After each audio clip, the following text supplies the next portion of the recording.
Hello dear students, welcome back. I am Taruna Saini, PGT Commerce, teaching you accountancy.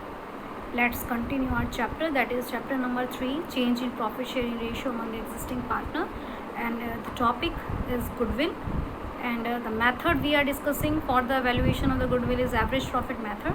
So in today's class we will learn and revise the methods, and we will also revise the steps, and we will include some of the important confusions which may arise while attempting the questions. So yesterday what we have discussed about three methods: average profit method, super profit method, and the capitalization method. We have studied about average profit method. It has 3 steps. In step number 1 आपको बताया था, जो सबसे important था, first point में था कि हमें प्रॉफिट को एडजस्ट करके कैलकुलेट करना है. अगर किसी ईयर में कोई भी नॉर्मल लॉस है तो वो अगर माइनस नहीं हुआ है तो उसे माइनस करेंगे. अगर किसी ईयर में कोई एबनॉर्मल लॉस है तो हम उसे वापस ऐड करेंगे. अगर कोई एबनॉर्मल गेन है, लाइक लॉटरी प्रॉफिट है, स्पेकुलेटिव प्रॉफिट है, इंटरेस्ट ऑन इन्वेस्टमेंट्स है, gain on sale of fixed assets है, तो हम उसे वापस से माइनस करेंगे. Abnormal losses are added, abnormal gains are deducted. और अगर कोई नॉर्मल लॉस है जैसे कि डेप्रीशिएशन, मैनेजर रेम्यूनरेशन, अगर वो डिडक्ट नहीं किया है तो हमें वो डिडक्ट करना है. Then I have given you some sums on the basis of the average profit method. Some students have called me that ma'am we have a doubt in these small doubts. So let us share those doubts कि over valuation, under valuation of closing stock question में दिया हुआ है, कई जगहों पर computer दिया हुआ है, उस पर डेप्थ दिया हुआ है, तो उसका क्या करना है. So let's devote this class on the doubts. We are not continuing on the next topic.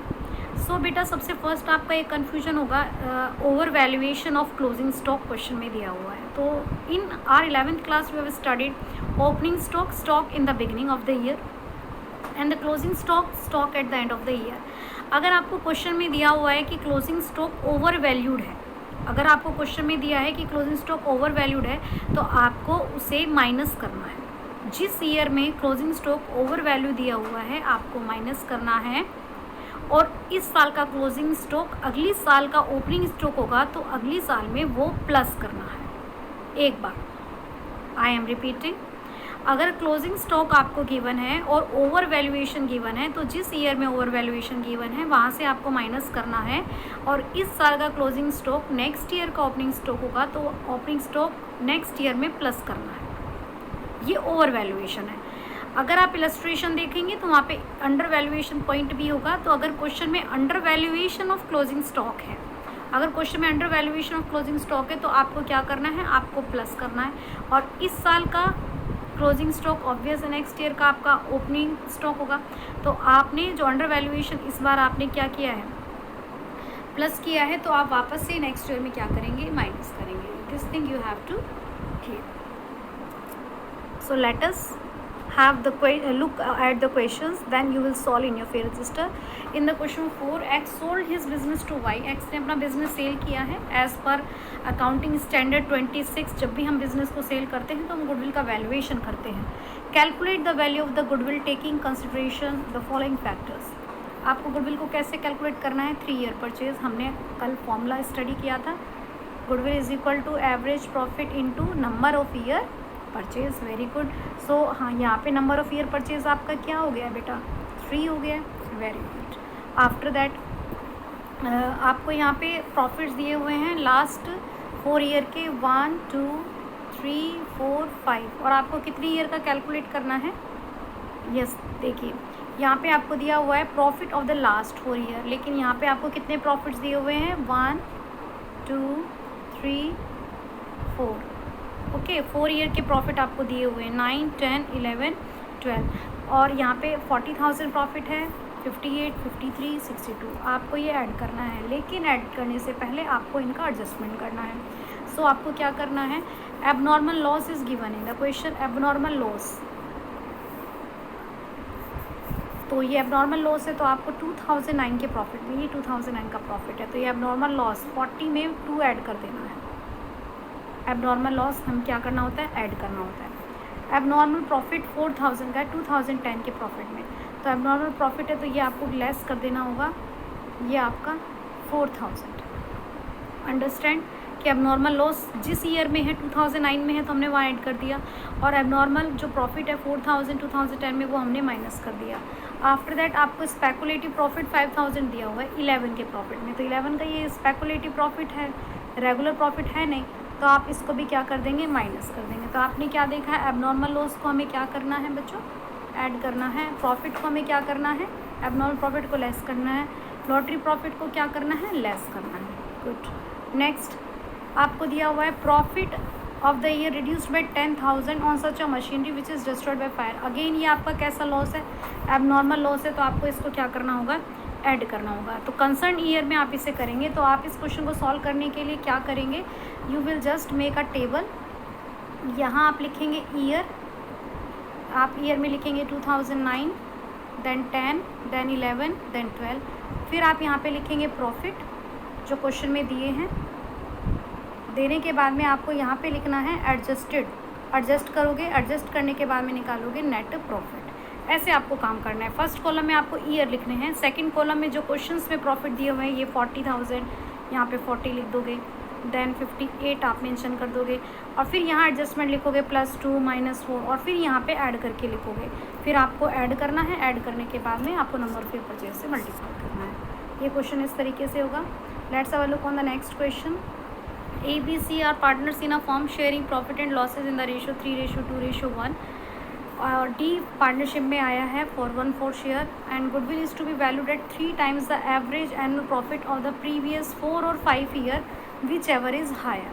तो इसमें कोई प्रॉब्लम नहीं है, आपको 2 बार गुडविल कैलकुलेट करना है, आपको फॉर्मूला लगाना है average profit number of year purchase, दोबारा भी आपको यही काम करना है, average profit into number of year purchase. ये बोल रहे हैं 3 times, तो यहाँ पे नंबर ऑफ ईयर परचेज आपका हो गया 3, और यहाँ पर भी आपका नंबर ऑफ ईयर परचेज क्या हो जाएगा 3।